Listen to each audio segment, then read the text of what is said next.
Good luck. I'm sorry. I should not laugh at my audience. Uh, Assuming we have an audience, because we are going live right now with a slightly different process. And according to this, we have. Wow. Okay.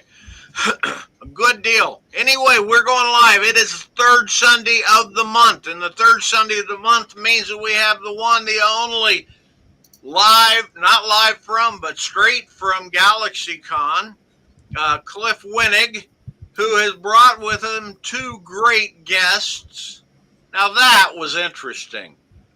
I know you couldn't see it, Hilton, but your jug disappeared when you tilted it up to drink. So all of a sudden you are tilting up an invisible object. Yeah. It disappears against the background. I loved it. I have superpowers. Superpowers, that is it. And don't laugh, when you moved right there, it made it look like you had flapping wings. Okay, we're going to dedicate this show, to the impact of a virtual background on Hilton.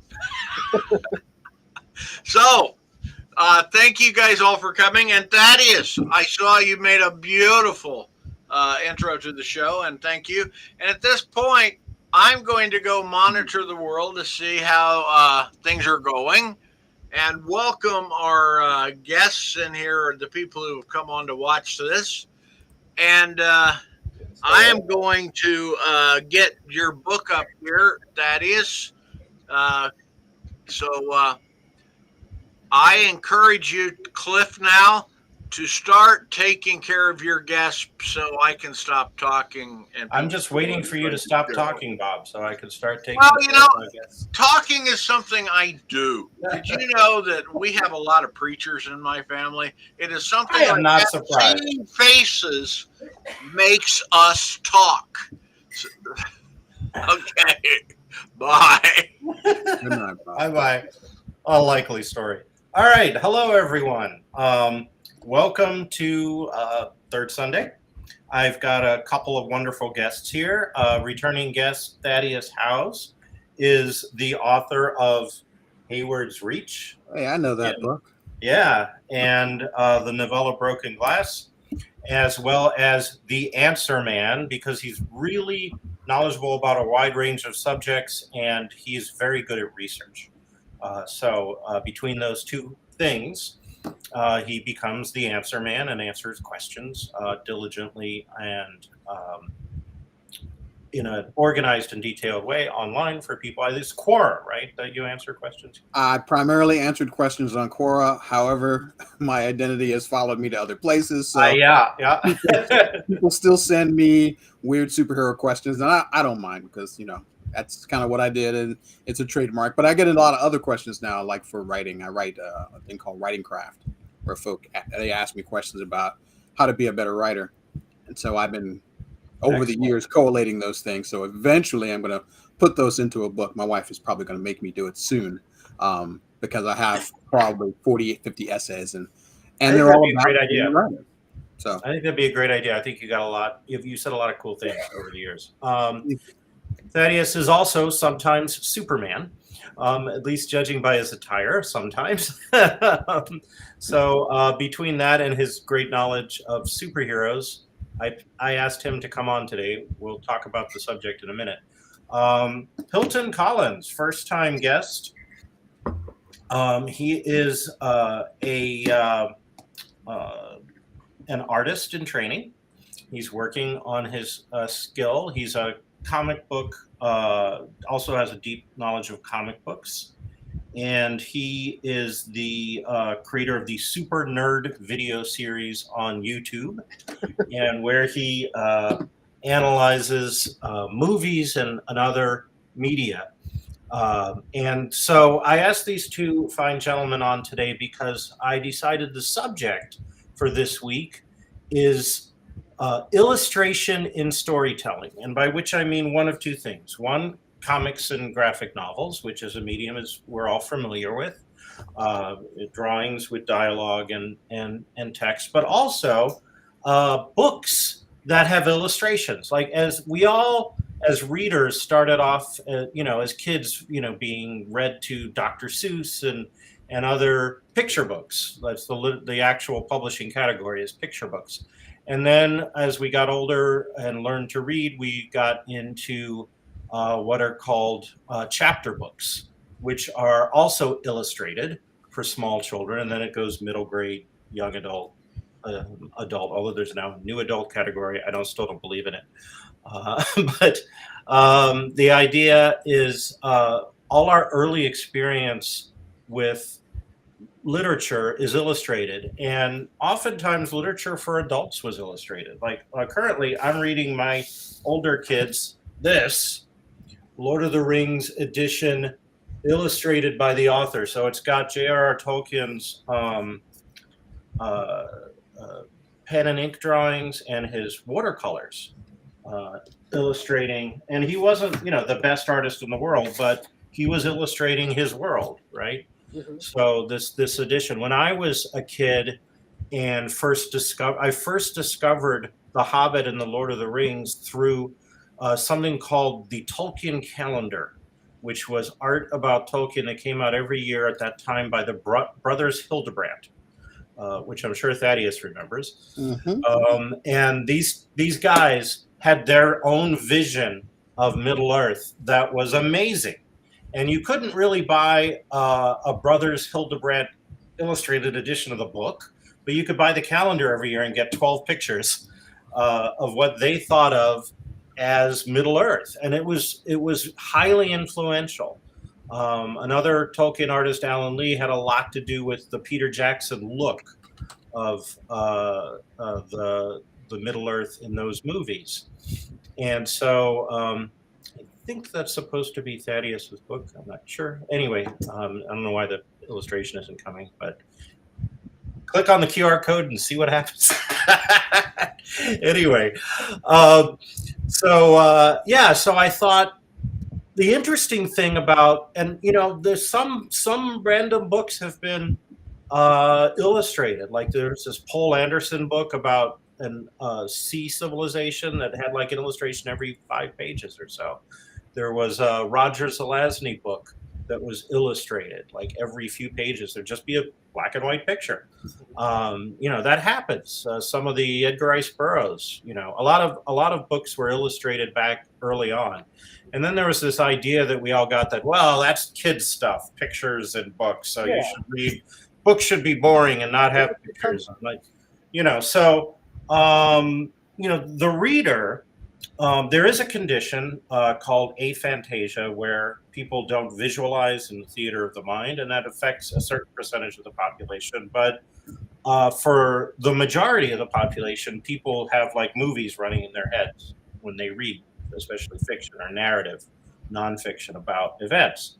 And so there was this idea that's better, than illustration. But I think illustrations in the comic book medium, because I'll say that as a kid, some of my best novel experiences were classic comics editions, like the classic comics War of the Worlds and First Men in the Moon, which was just great stuff. Thaddeus remembers that. I don't think you remember that, Hilton, but it was a thing. War of the Worlds, you said? Could you repeat that? Yeah, War of the Worlds by H.G. Wells. First Men in the Moon by Jules Verne was another great classic comic. 52 pages, no ads. I don't think I've read either of those as comics, but I'm definitely familiar with War of the Worlds. Sure. That's a legendary, iconic story. And I read the book later, but I started it with like this illustrated edition, and so and I have a copy of it's in the other room. I have a copy of the novel illustrated by Tom Kidd. And he not only did the cover art, but he does illustrations in the book. And so that tradition is still happening. And so I was thinking about it and thinking that, at least as far as my thinking goes, that illustrations in a book or in a comic both enhance and channel the reader's imagination, right? When there's a comic, you picture especially comic book art, as you know, because you're studying it from the inside now, Hilton, is like the dynamic drawing, which tries to evoke motion uses various techniques to invoke motion or stillness, depending on the panel, right? And also in illustrations, the idea is to evoke the scene, to help the reader imagine the scene. And the reader, in either case, will imagine they're just keyframes, right? So-called keyframes in like animation. So animation, every once in a while, you get the whole thing as opposed to just the changes. Sequential art. And so the idea is that the imagination fills in, but the pictures enhance and channel. And ideally, a good illustration, they help elevate the story in some way. I'll give one more example, and then I'm going to let, I promise, my guests talk. Is The Hunting of the Snark, An Agony in 8 Fits by Lewis Carroll. That is a weird, long narrative poem about the hunting of a creature called a snark. And there were originally, for the first published edition, a bunch of illustrations that were produced with a singular artist, and they published all but one of them. And one of the things about the snark is it's never described. And there was one illustration which was a picture of the snark, and it filled the whole. And they decided, no, we're not going to publish that one. We're going to let the reader decide what a snark looks like. And they publish, and I've seen that. I have like the annotated snark that has that as a kind of appendix. But the edition I first read, which was the original illustrations, has all these other illustrations: the baker, the banker, the bellman. There's a scene where the barrister dreams of the snark in a robe and wig in a courtroom, and you see him from behind, but all you see is the robe and the wig, right? So that the reader can imagine what the snark looks like without that being channeled, but everything else is in this stylized, illustrated quality that really does sort of enhance and elevate the story. But I thought it was interesting that they decided, yes, we'll have illustrations, but no, you're not going to see the snark. There's a wisdom in that. The whole point, I believe, is ultimately to let you remember that the snark is anybody. It is everybody. It could be even you if you're not paying attention. And don't be a boojum. All right. So having presented this thesis that I had in my head to my guests and my audience, I like this. Someone mentioned, Liam mentioned that Stephen King's The Stand was re-released with illustrations. Also, what I loved about the Dark Tower series was every one of the 7 books in the original was illustrated by a different artist. And it was like an artist, Stephen King collaborated. Michael Whalen did book 1 and 7. But then I got like book 1 came out, and then book 2 came out, and it was a completely different artist, and the protagonist, Roland, looked totally different. And then book 3, again, and I just loved that. It was like recasting the characters every novel with different actors. But it was also that artist's vision of what was happening. And it was a really, really neat series. I think the current editions don't have the illustrations, which is a shame because they're wonderful. There's some full color plates, some black and white, chapter title illustrations. But anyway, gentlemen, please talk about illustration and storytelling and what you think of that and how you, as a reader and as a creator, when you make a decision, especially Thaddeus, because you're a writer, when you make a decision to write something, do you think, I want this to be a graphic novel, I want this to be a story, whatever? I'm a comic guy. I've been reading comics now for 50, let's go and just say 50 something years. That's why you're here. I've been reading comics a very long time. And though I've had many times where comics and I have fell out because of culture or politics or I hate to even say it, racism, I almost always come back to comics because there's a part of the narrative storytelling engine that has always appealed to me in comics.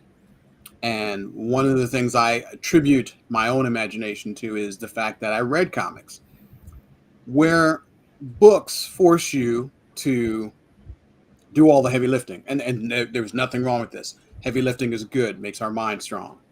What I liked about comics was it gave me a landscape that I could look at, that I could be involved in, I could be visually Mhm. kept enthralled by.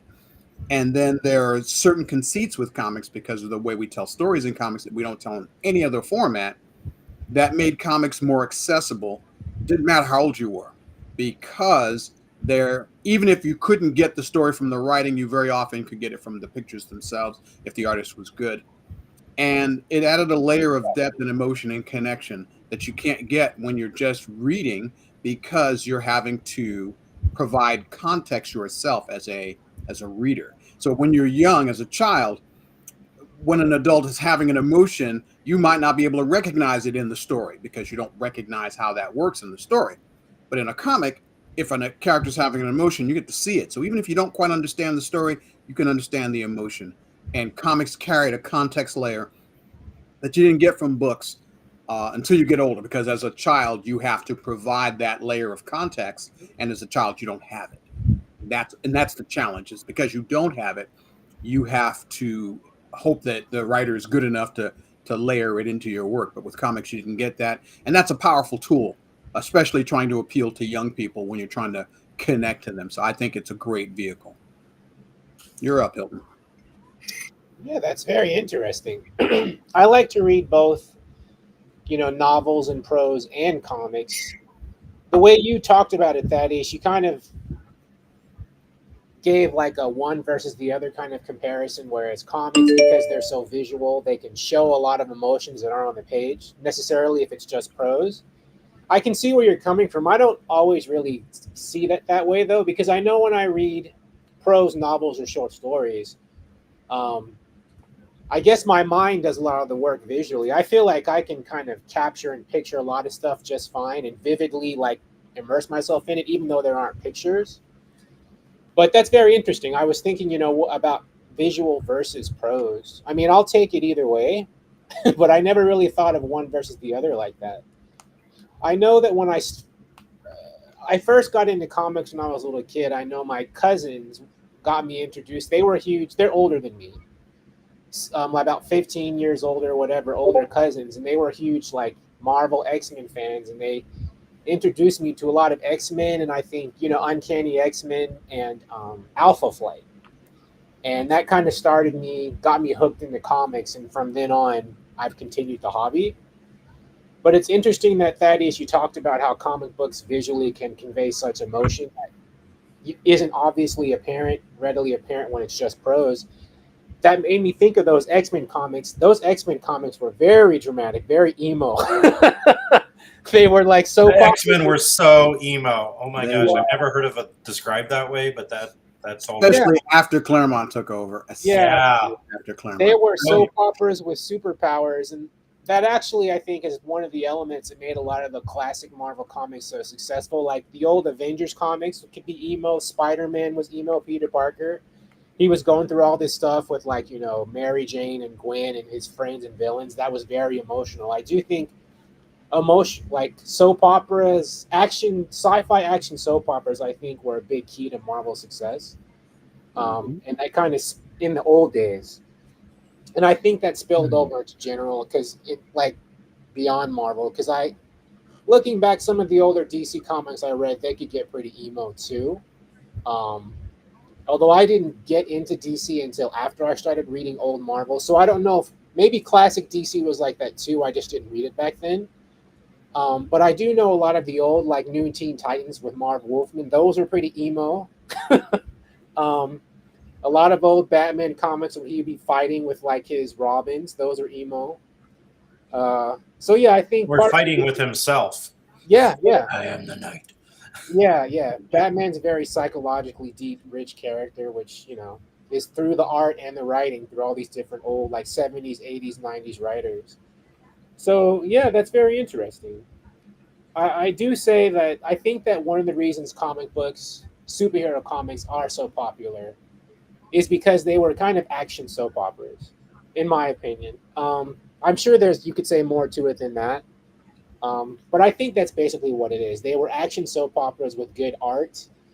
And They could introduce people to worlds. They were action soap operas that took place in environments that we in our regular world could never be a part of. So I think that was part of it too. Like, with all of these big, grand, epic situations and stuff. And so I think those elements are why comic books and those characters became so popular. Comic books, superhero comics, aren't really as popular today as they used to be, but that is spilled over into so many other mediums now where there's fans of these characters who probably never even read a comic book, but they know about them through the TV shows, the movies, the video games, animation, and all of that came from, the action soap opera, sci-fi source material. So I guess that's why I like comic books, and that's probably why you guys liked them too when you were kids, and it kept up with you as you aged, the same way as it's going with me. But that's very interesting. The dynamic of comics versus prose is whatever.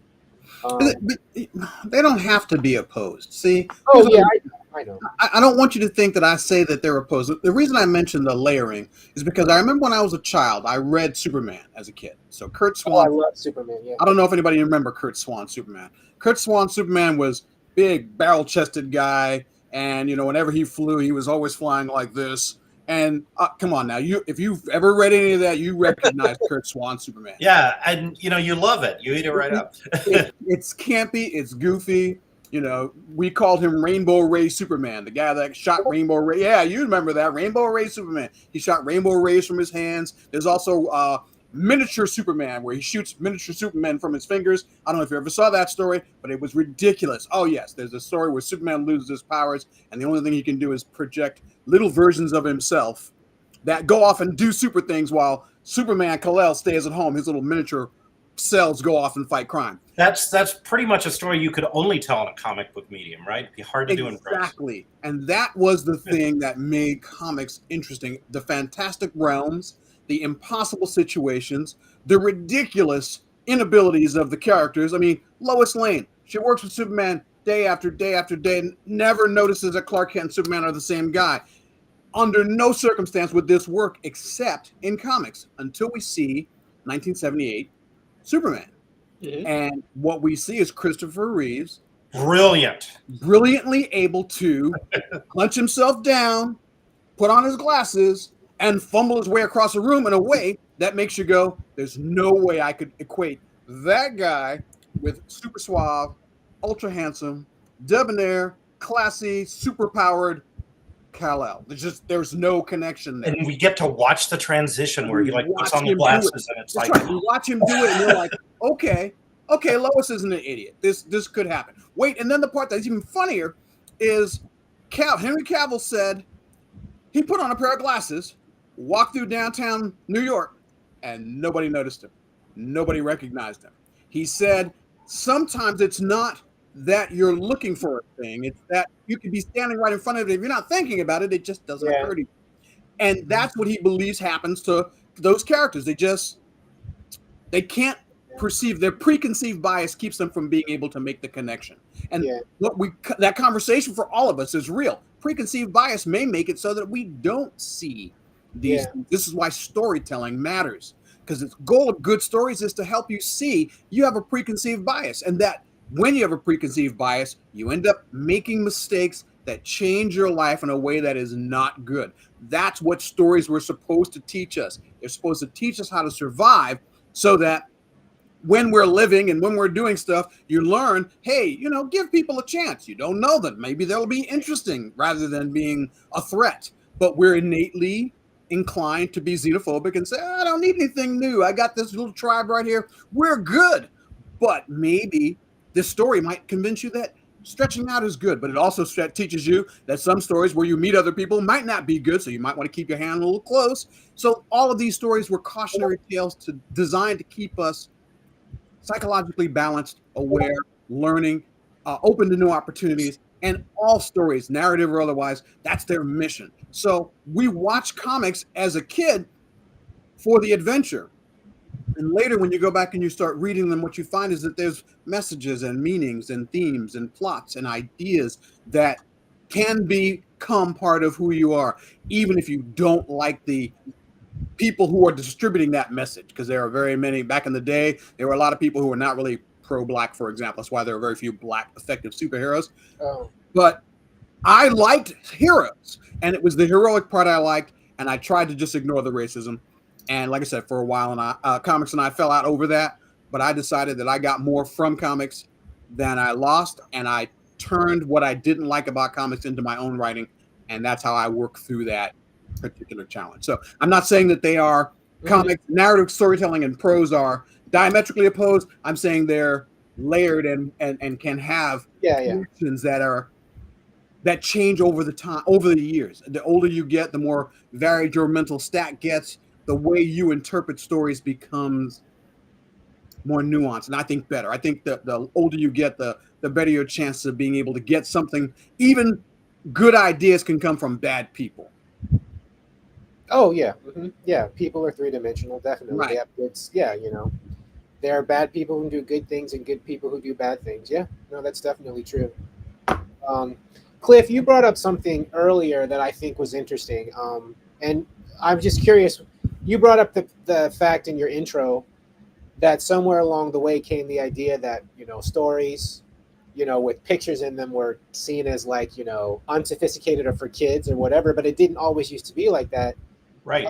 Does anyone know where that came from or why that happened? If it wasn't like that in the beginning, why did that evolve to be that mindset over time? At least in Western cultures, I know that in like Japan and Asian countries, manga's big. I don't think there's any kind of like that mindset over there. Oh yeah. Well, okay, so there's a lot to unpack. I would say it's a 20th century thing, and without knowing, I'm not an expert in the cultural history of this point, but my suspicion is that and this is a hypothesis that would have to be supported by evidence at some future date.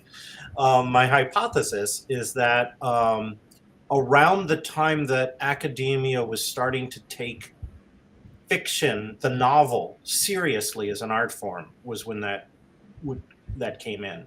Because originally, like people like Charles Dickens, they were writing the equivalent of television soap operas, right? And they were writing in he and his contemporaries, which include a little bit later H.G. Wells, a little earlier Jules Verne.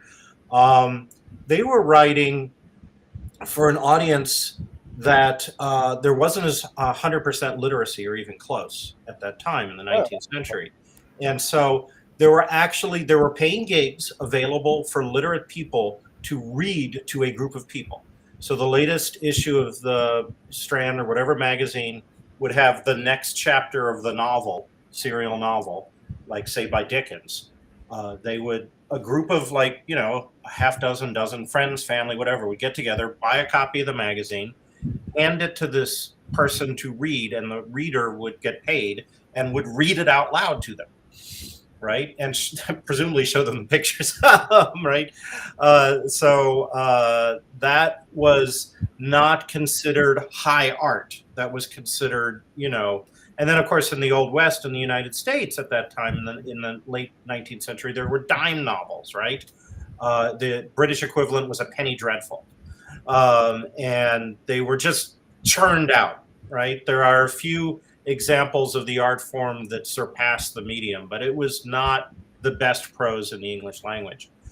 Meanwhile, the novel, there were other threads, and the novel became more respected. That part I just narrated, that's pretty solid, what I know.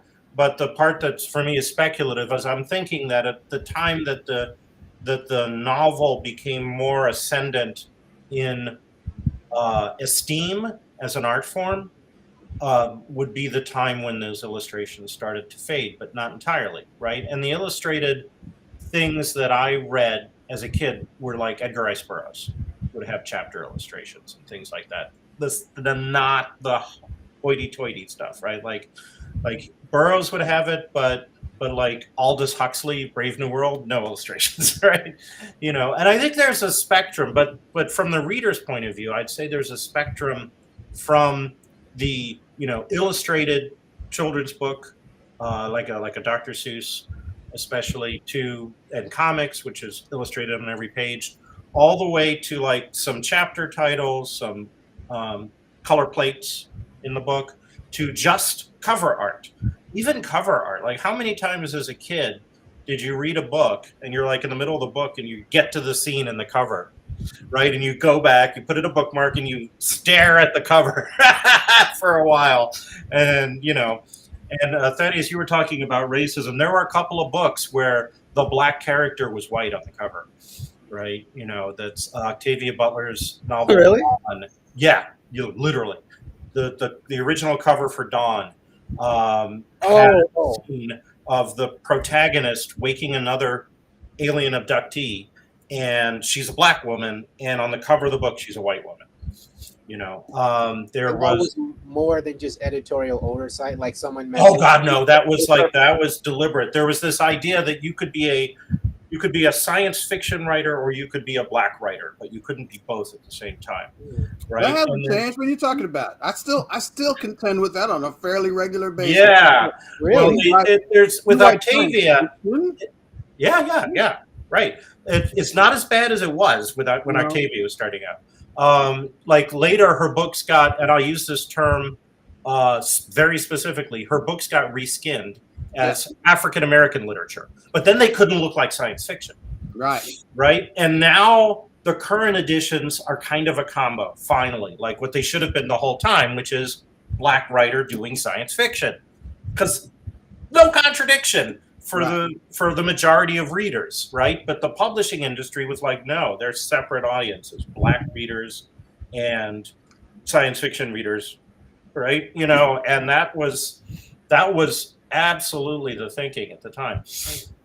But I would look at the cover and see what liberties the artist had taken, but also channel my imagination, as to what it is. And of course, it's the cover that often gets us to pick up the book in the bookstore anyway, or now the thumbnail to click on, right? Well, they were just appealing to the bias of the culture at the time. I mean, yes. Let us keep it real. That's what it was about, and that really, the printing industry as a whole has only really started to evolve significantly. Mm-hmm. Maybe in the last 25 years, where they've started acknowledging we can sell books to black people. We can sell books who were written by black people. We may even be able to just sell books to people. What a concept. I mean, and that's been the struggle. But even as the industry evolves, the readers haven't, because again, I can go to a convention and the first question they say to me is, well, you're an Afrofuturist. I'm like, no, not necessarily.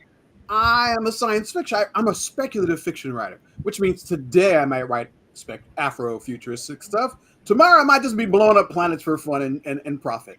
You never know. I mean, and I feel like, and that's fine. It should be fine for me to be able to do that, and it shouldn't be a sin that if I want to do something other than Afrofuturism, it's not like, oh my God, let's clutch our pearls, and he's daring to tread upon the sacred ground of Robert Heinlein. Yes, I am. I will tread upon it with glee and abandon and not blink, because if he can do it, I can do it. Come on now. So back in the 80s, when I was first reading, cyberpunk paperbacks, Stephen Barnes' Street Legal was significant, because not only did it have a black protagonist, it had a black protagonist on the cover, right? That was a big jump from Octavia in the 70s to Steve Barnes in the 80s. And again, that helped me visualize the character, because they had this cool guy with sunglasses and a nice jacket, and he's got this cyberpunk background, and I'm like, I want to read about that guy. Yeah, but that's the second cover. Yeah, first cover wasn't so forward thinking. Oh, it wasn't? That's the one I saw. When you're bored, try and hunt down that first cover. Oh, that's all I'm gonna say. That's it. That's all I'm gonna say. Okay. I had the paperback that, like, when the sequel started coming out. That you had the second cover. Ooh, yeah. Well, like I said, that happened to Dawn too, right? Like, I have the first paperback edition signed by Octavia. So I mean, how many of those did she have to sign in her life, right? Like, oh my God. Yeah, I know that had to be galling, and it's a challenge. I have a question for you though, Hilton. So I noticed you started, when I go to your Instagram, because yes, I investigate everybody. I'm the answer man. That's what I. You research, yes. So I went to your Instagram and I saw you had a whole bunch of diagrams. You're practicing your facing, your skinning, your structure, your body shapes. How long have you been doing that? Because I know I did this a long time ago when I was first starting to do comics and get interested in comics and decided, that's not gonna be me. I'm gonna write stories. I'm gonna let other people draw them. So I saw that you've been doing that and your stuff is good. So how long have you been doing that? How long have I been drawing? I've been drawing for maybe now a little over 2 years, but I didn't start doing people. I started just doodling. I just spontaneously decided to start drawing, and I just would just copy what I would see. And I felt it'd be easier and simpler to start with like simpler stuff. Well, simpler in terms of more cartoony. I started just copying what I would see in like, kawaii kinds of books, kind of the really cutesy like Hello Kitty style where it's just, you draw the circles and the animals. I did that for a while and there was no real like set plan. I was just doing it.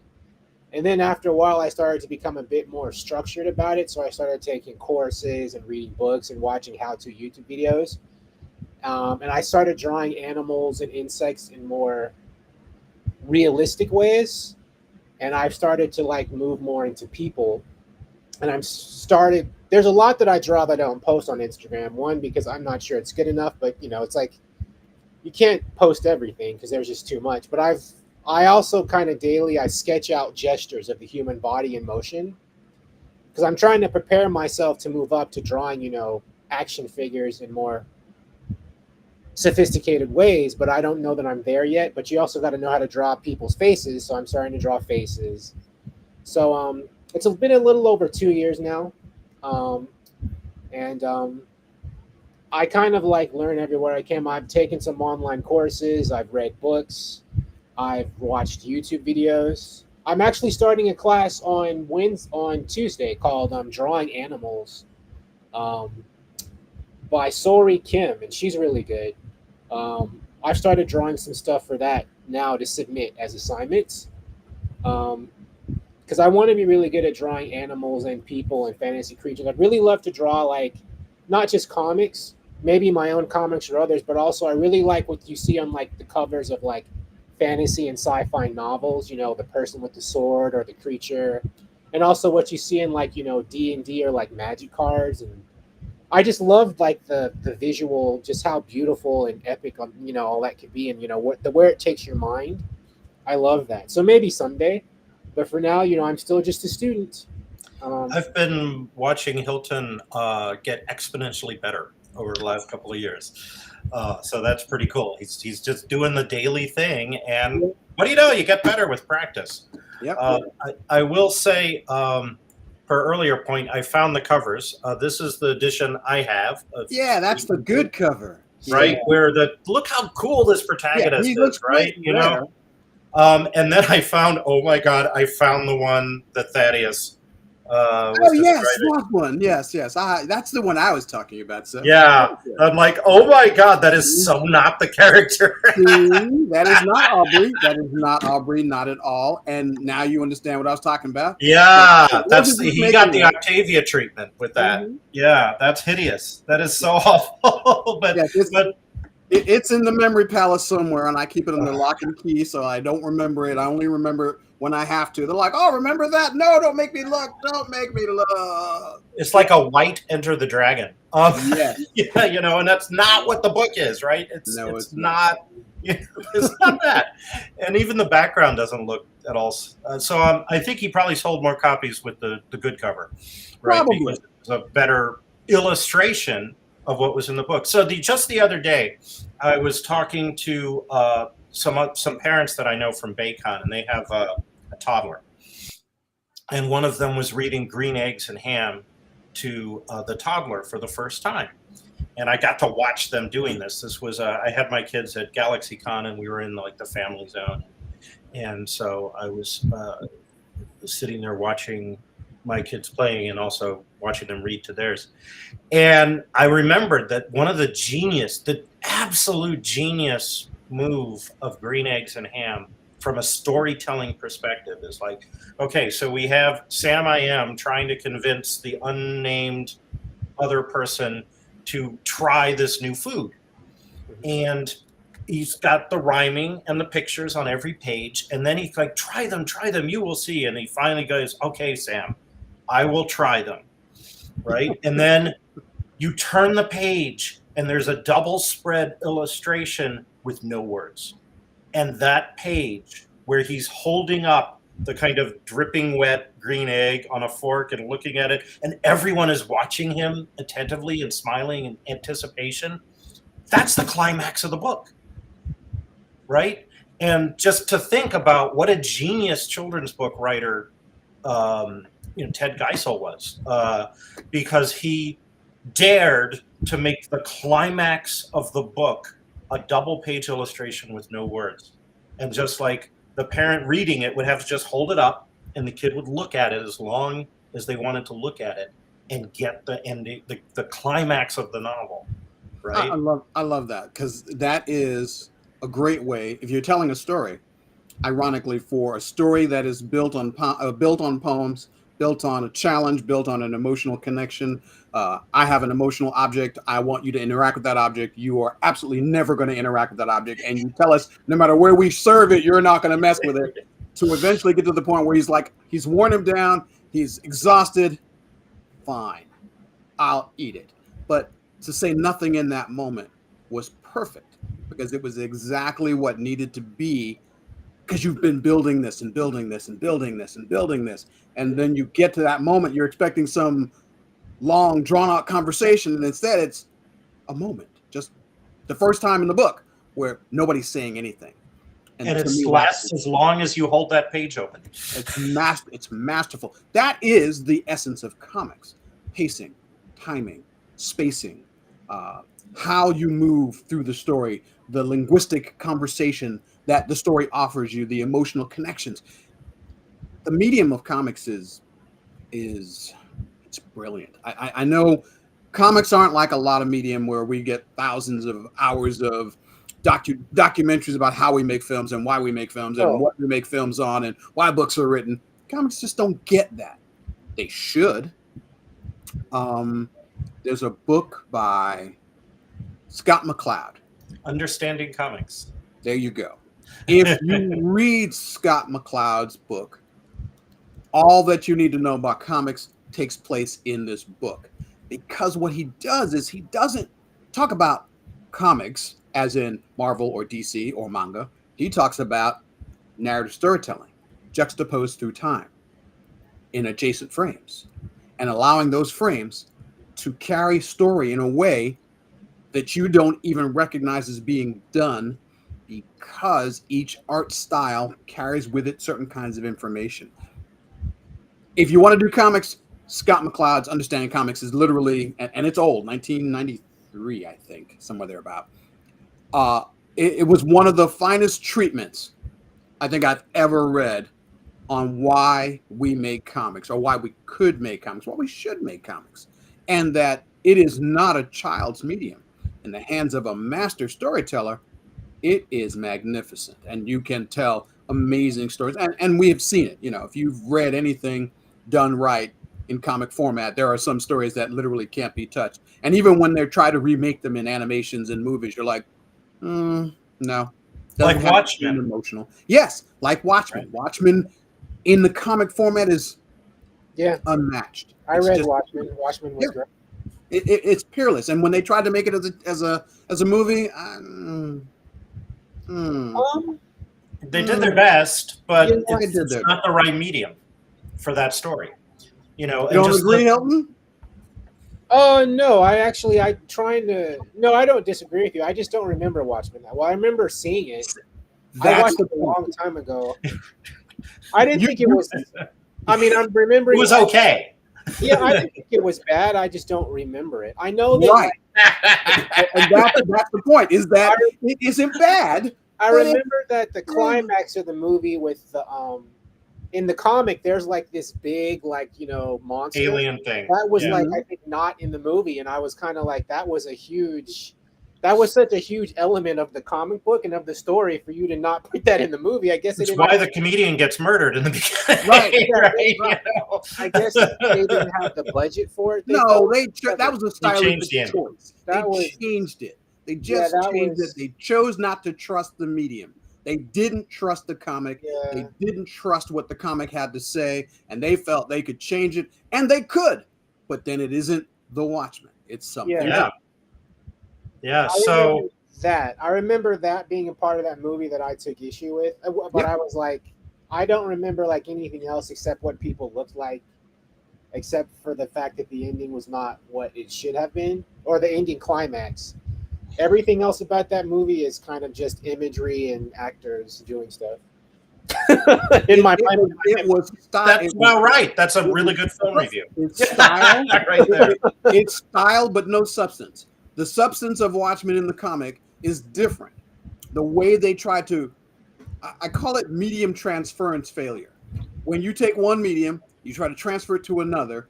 Sometimes, because of the way comics tell stories, you can't transfer them into movies as easily. If you look at any story that comics have tried to translate, that the movies have tried to translate from comics, generally they just fall flat. They don't mean to fall flat. They have to change the characters in a way that lets the medium film address its issues with the fact that films are very slow comics. They're frames, but they're very slow comics. And you can do things in comics you can't do or don't do in film. And I think that hurts comics when you try to transfer them to film, because you have to try and fill the space between the frames with stuff. And the other thing is, you don't get any of the internal world of the characters. Because comics, at least in the old days, I notice in the new days, we don't get to see much of their internal world anymore. Now, everybody has dialogue. And that drives me crazy because we never know how they feel. We only know what they say.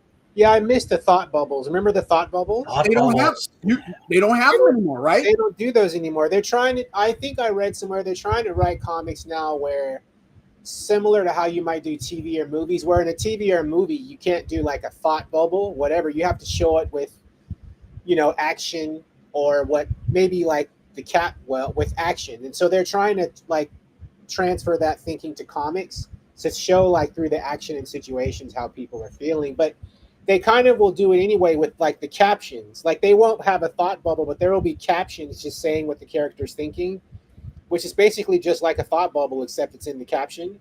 Yeah, but it's you know what? It's different though. I'm going to give you something. One of the things that annoys me about modern film is that modern film says that the only motivations are the ones you see on the screen. If it doesn't show up on the screen, it didn't happen. You don't get to, if an actor can't demonstrate a particular appearance or a fear or a trepidation, the only way you're going to know it is if they say it. Comics used to let us have, Peter Parker used to be able to be insecure, and he might actually think about that insecurity for a moment. He might make a decision in his mind, and we might get to see it and ruminate with it.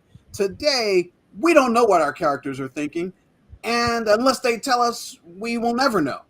And I find that to be one of the great losses of comics, because now every superhero is always sure. They're always perfect. They're always knowing what they're doing, and they're always going to be right, even when they're wrong. See Civil War.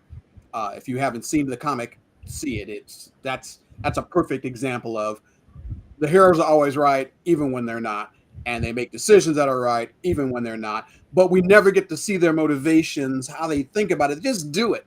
And I find that's a loss for comics. Yeah, they throw it up in the caption from time to time, but that little blurb there means that somebody wanted to say more and wasn't allowed to. And that was the concession. That little caption that might show up in the corner in the dialogue box. Those dialogue boxes that you're talking about, the caption boxes, they used to be story bridges. They used to say, here's something that's about to happen. Now we're going to go over here and talk about this. And they used to talk to us. They used to break the fourth wall and talk to us as the reader. They don't do that anymore. Now we get Deadpool to do that. And God, I can't stand that guy. Anyway, that's my point. Just wanted to raise up. We had a question in the chat from Andrew Lucas. I think that's for you, Thaddeus. As a sequential art writer, do you use beat sheets? That's a question from one of our viewers. You're supposed to. So here you go. Here's what I end up doing. If I want to turn a comic into, if I want to write a story to do anything else with it, I got to write the story. So I write a story. When I'm done writing a story, I will then get someone to help me convert it into other stuff, because I like to know what's going to happen from the beginning, middle, and end. And then I like to be able to say, this is a climax. This is important. This here. This part is important here. This is important here, and why each one of those is important. And then this climax is important here, and I want to make sure we talk about that. So I've told my story. I got my story arc. It's in, it's up, it's down, it's where I needed to be, denouement. I have to have that before I turn it into something else. Now, I know there are plenty of writers who do comics who don't do that. They just, I got a story, I'm going to blast it out. Boom, we are done. I need a story. Before I'm going to convert it, I don't want medium transfer loss. I don't want it to go, well, I wrote a prose story and it's weak when I transfer it to the new medium. I want to write a strong prose story. I want a story there that feels good, that feels deep, and that if there was not a single picture, you still could understand what was happening. Then what I do is I go back and I delete what I don't need to let the artist tell the story that I can't tell, because that part of the story gets removed. Because it is, you're removing the narrative, the descriptive part of your story, so that you only have dialogue. So if you look at a story and it's only dialogue, that means you've gotten rid of everything else. That means your artist has to provide that. They've got to provide the mood. They've got to provide the lighting. You know, in that critical moment when the villain's stroking his cat and the light falls from behind him and all you see is his glittering eyes, you need that artist to give you that. And you used to talk about that in your narrative, but you can't now because you don't have the space for that. So the artist must bring that, and you have to rely on that. So having a beat sheet is great. I got to have a story first. I got to break my story into pieces, and then I got to sit down with the artist and say, hey, since I don't have this really important stuff, I need you to make sure that these critical scenes don't get overlooked. I don't want the moment when the hero's about to succumb, but then changes his mind and says, I'm going to fight no matter what. I want that to be right. Remember Spider-Man when he's standing under that building and they're holding him down and he's saying, I can't do this. I can't do this. And then he stands up and he's holding that whole building above him. If you've never seen that clip, go find it. It's an extraordinary shot. That shot was captured perfectly by the artist, and it probably would have been lost if the writer hadn't said what they wanted when they wrote it. It's important to be able to have a beat sheet, but it's more important to have a story. I am a writer. I want a story first. I don't care how pretty the pictures are. If there's no story there, please don't waste my time. Yeah, and I think that I see that a lot, where people fall in love with the visuals and don't tell a story. You see that in film, you see that in comics, you see that in TV. The story is the story, right? Like you spend millions on George Clooney being in your movie, and millions on set design, and millions on special effects, and you pay some writer to write something, and it's like, that should not be the afterthought. That's like building a palace on a foundation of sand. Yeah. And you need to build it on a solid foundation. It hurts all movies and all films when there's no, yes, bat nipples. We know. That's what they made Power Sanders for, brother. That's what they made Power Sanders for. If you've got this, they spend millions, hundreds of millions of dollars, and there's no story there. Rebel Moon, for example. Yeah. Yeah. I haven't seen Rebel Moon, but I've heard of. I haven't seen it. I've heard the discourse about it, but no, I haven't seen it. But don't see how easy that was. I can save you from yourself. Don't. Yes, I know there are plenty of fans out there going, "Oh, Rebel Moon is the best." No, poor man Star Wars is not it. Star Wars is barely it, but poor man Star Wars is worse. Don't do it. Just instead, see if you want Seven Samurai in space, see the Roger Corman Battle Beyond the Stars. It is cheesy fun.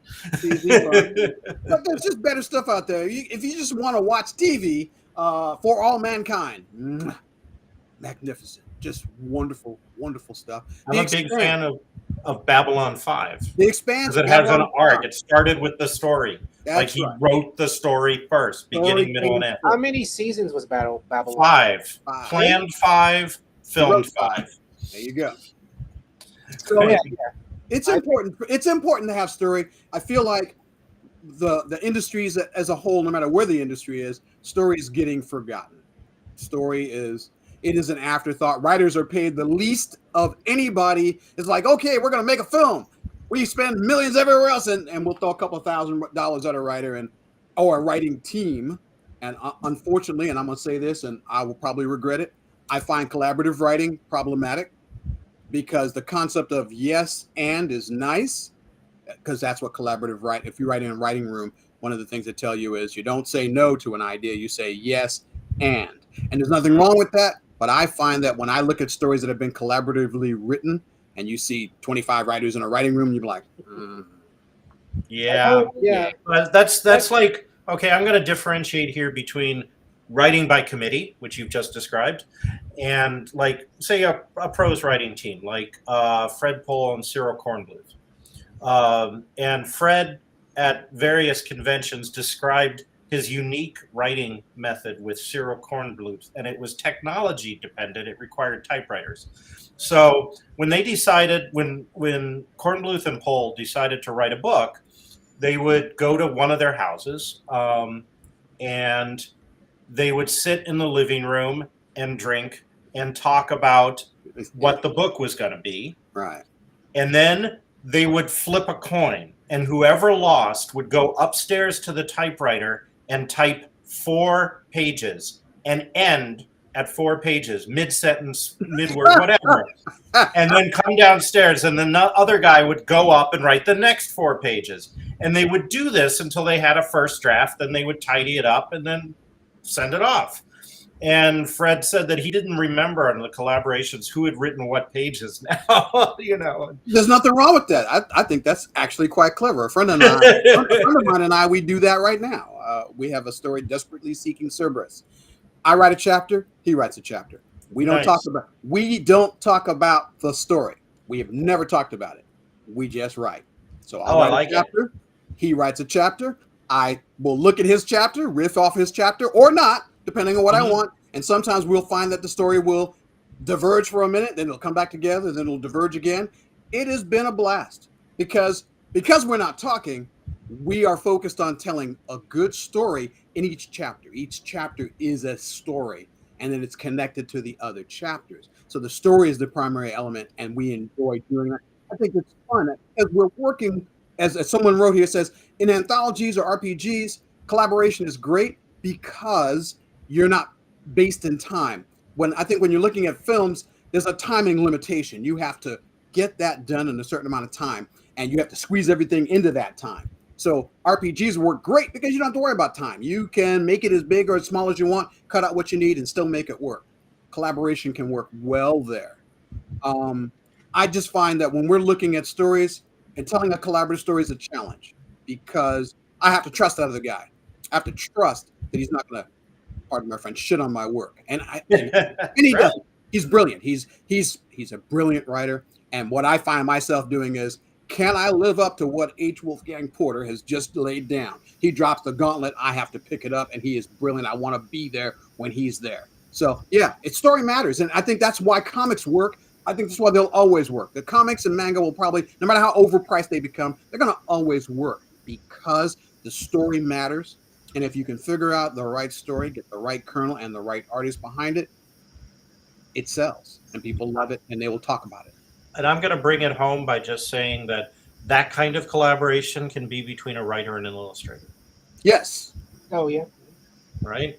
Yes. And where they work together, not necessarily from the beginning. Maybe you get assigned an illustrator, but you respect each other's work and let the other person do what they're good at. Yes. And the end result, the comic book or illustrated story, can transcend either the prose or the illustrations. Yes. All right. Bob is here, so I'm going to ask for final comments. Hilton, you haven't been talking the last few minutes, so give us some final comments, thoughts about visual medium. By the way, I want to shout out to your Bat Van Gogh shirt that you've got on there. Yes, yep. I like that. When I first saw that, I was like, I didn't wear my Superman shirt today. Now I was expecting you to wear your Superman shirt. Normally I do, but it's hot here. And I love that shirt, but it is a winter shirt. It is not a summer shirt. Okay, It would fair. be baking me. But I got Batman. We'll have you back in the winter. Oh, Yeah, bat chair. I got Batman in Oh, the chair. yeah. It's so good. The bat chair. To the bat chair, Robin. That's right. Batman so gets good. middle-aged. Gets the bat recliner. Before you guys wrap up, Yes. sometimes I'm like that little kid sitting at the picture window whose grandma won't let him go out and play, and he sees these kids out in the street having fun. That's like watching a podcast from the booth. You guys are doing wonderful. But I talked very briefly with Hilton before the show about this story. You talked about story and all of the special effects and graphics in the world don't replace story. Okay. I have just watched the first season of J.J. Abrams' Caped Crusader. Okay. And I don't know if any of you have seen it, and I don't know what you think of it, but I know this. The animation is not the reason to watch this. The stories, the way they tell them, and how they tell them, and that they tell the stories first. And the Batman is a character in a real world filled with interesting people, more of a catalyst than the center stage is just phenomenal. So I don't know. Have any of you guys seen it enough to have an opinion and tell me why I'm so wrong? You're not wrong. I have. I've watched it. You're not wrong. It is good. It's like Batman's animated adventures if an adult were taking their time and telling a slightly slower paced story. There's not that feeling of being like Batman the Animated Adventures had a formula and they rushed through many of them. I mean, they tried and sometimes they were successful, but I feel like they rushed a lot of those stories. In this new Caped Crusader, it feels slower, richer, more subtle. There's a comfort. They don't feel like they're rushing. They don't feel like they're trying to fill a 20-minute window. They're telling a story and they're going to take their time and they're going to make it good to look at and interesting to follow. And if you've watched the animated Batman's Animated Adventure, the very first ones, and you see this, you'll feel there is an emotional connection being written into them. This is an Elseworld Batman. He is 1948-esque Batman. They've changed some of the characters, so it's not the Bat world but it's still a Batman you can connect to, and I think they did a great job. Now, Hilton was closing, so go ahead and close, Hilton, before we forget again. Oh, I was just saying, if you're someone a lot of people, when they're learning about comics, one of the big questions they have is, how do I start? What do I do? To start doing this character or whatever? And I say, just start wherever you want. Just like, you just got to jump in and start reading. Don't wait for a particular graphic novel collection or a certain story to figure it out. Just jump in. Either get a back issue or start with the current issue and just start. You'll figure it out as you go. So just start reading wherever you want to pick it up at and go from there. Excellent point. All right, so I would like to thank Bob for hosting. I would like to thank my wonderful guests, Hilton Collins and Thaddeus Howze. I would like to thank the in-studio audience and anyone watching this in the future, perhaps an anthropologist discussing writing a discourse on the early 21st century. Might I suggest to those future anthropologists that in your dissertation, a few illustrations might help. You could include sketches of Hilton and Thaddeus in your having an interaction, and Batman. Why not? I will say, because the pre-order link doesn't work, I do have a story in 2 Hour Transport 2 coming out very soon from Fairwood Press. It is a reprint, so for those of you who have When the Hero Comes Home 2 or have listened to it on Escape Pod. It's a reprint, but it's in with some really cool stories, including one of my writing teachers, Karen Joy Fowler. So that's exciting to be in a book with one of your teachers. And it is one of my favorite stories. So Alien Invasion one. I'm also going to put a plug in for my coffee mug. My friend Lon Lopez does figure action movies on YouTube, and it's like a Robot Chicken kind of thing where they build the sets and they move. Yeah. But it's less for comedic and more like general, like gritty storytelling.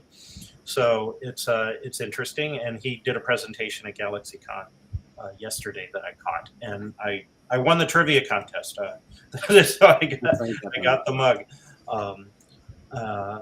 So yeah. Anyway, that's it for me. Bob, take it away. Close it. Hey, this is fun. I have never felt more peripheral in my life than watching your two guests. You guys, anytime, when Cliff has his fatal heart attack or stroke or whatever he has, you guys, I'll just keep you dialed in. Because good to know. Please don't kill Cliff. Well, he's not a character in any of my stories, but and I feel very happy about that. Hey, I bought a bunch of little plastic black and white skulls so that I can keep track of how many characters I killed in a work in progress. Wow. You're gonna need some more skulls, Bob. I actually had to buy a second pack. I don't mind killing characters. I mean, ever since George R.R. Martin, I cannot call him George R.R. Martin on a podcast because he actually knows my name because we both have a good suspender collection, and that's the only thing we ever talk about when we meet is suspenders and Cheetos. But I talked to David Hartwell about ties because we both have silly ties. He did. But his willingness to. I had not read the books when I saw the Red Weddings episode. And it was like, but I like, it was just one of them moments. So we're tired of paying the actors, so let's reduce the cast. So anyway, back where we're at next week, I'm telling you guys, it is David Gerald. It's coming on with Adam Troy Castro for the last month. And so I appreciate another thing out of you guys. Y'all let me test the new system so I didn't have to test it on them. I'm sure that David Gerald and Adam Troy Castro appreciate that as well. Oh, yeah. Well, and speaking of David Gerald and Jim Wright and Cliff Winnig, all three of them, along with Adam Troy Castro and Alan Dean Shapiro and K.G. Anderson, are appearing in Southern Edition or Southern Truths. I still like the Bless Their Hearts subtitle. You should keep that. Yeah, that was how we started it, but it just turned into Southern Truths. God, I could wax being... y'all notice I have a slightly a twinge of a Southern accent. To see a lot of people's different perspectives of the South. Now, who here is from the South? My family's from the South. Oh, where at, Thaddeus? Mobile, Alabama. Oh my goodness, the deep South. I spent most of my childhood, most of my formative years in Memphis, Tennessee.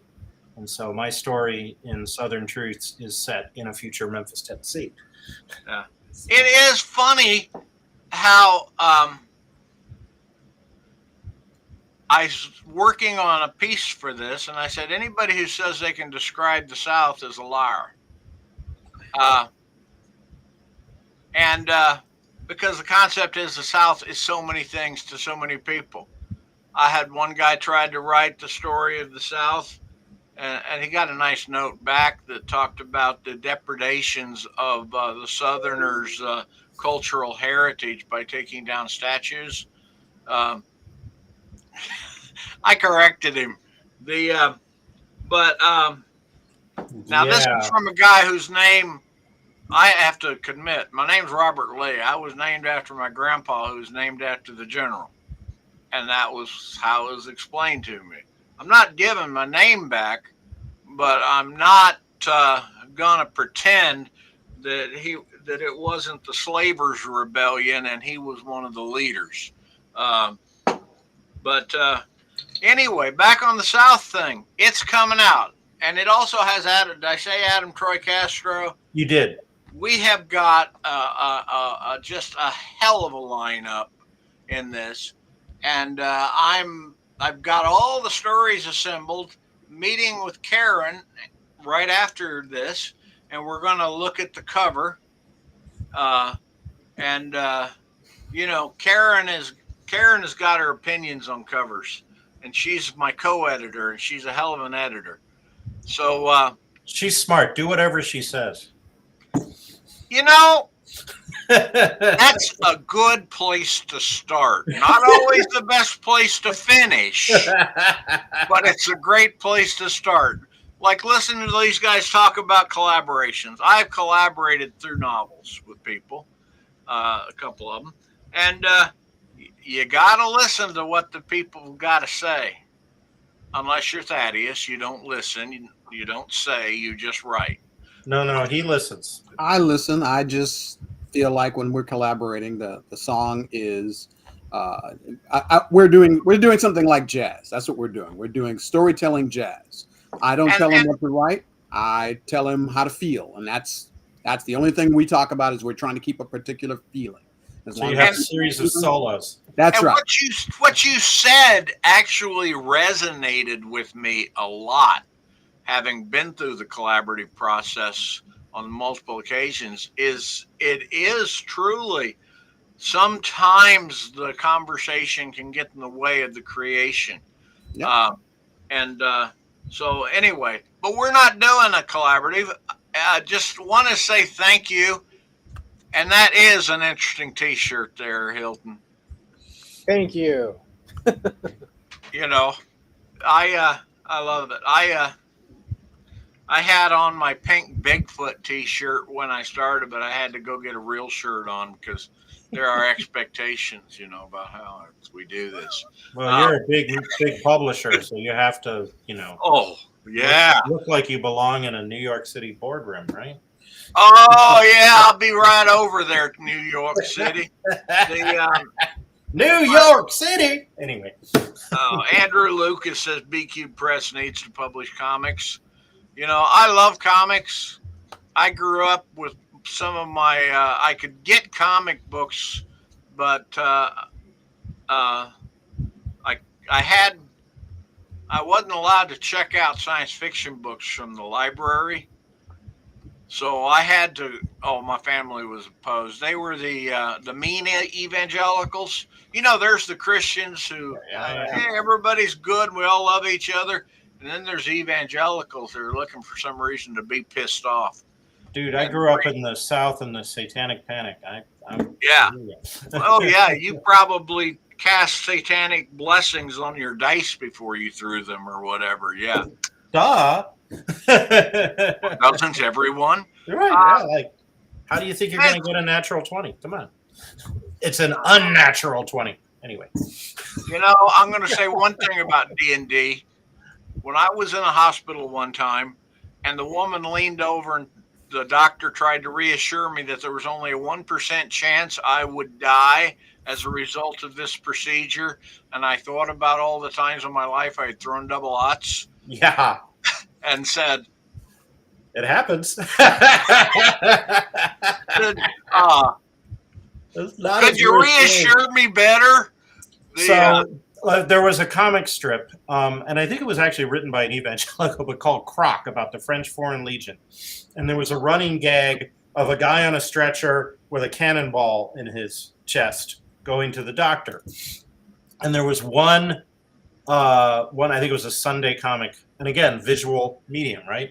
So Sunday comic where the guy comes in with the giant cannonball in his chest, and the doctor's going to do the surgery, and the doctor says, "Don't worry, the odds of dying during this procedure are 1 in 10,000, and I've never lost a patient yet."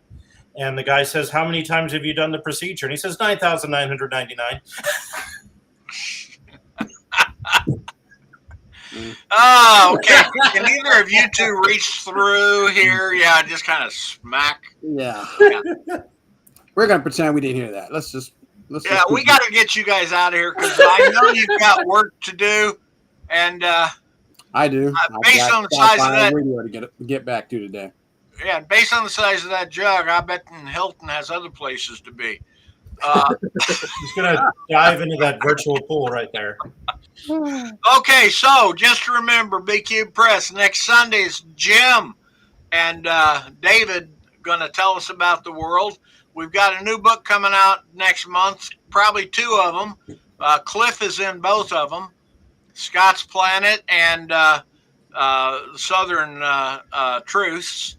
And it's I look exciting. forward to seeing them. I do too. I will say, as a final anecdote, that one of the reasons I'm a writer is that I was a reader of comic books, and one of the comic books I read back in the day was Micronauts because I really loved the toys. I was playing with the toys, and there was great story, great art, and they wrote, actually, the alphabet of the microverse was based on Devanagari, the Sanskrit alphabet, and that was like sprinkled throughout. So there was this visual element.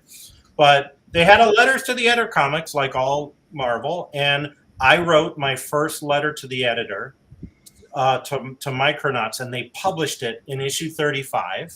And I got issue 35, and I looked in the letter, and they not only published my letter, they answered me. And,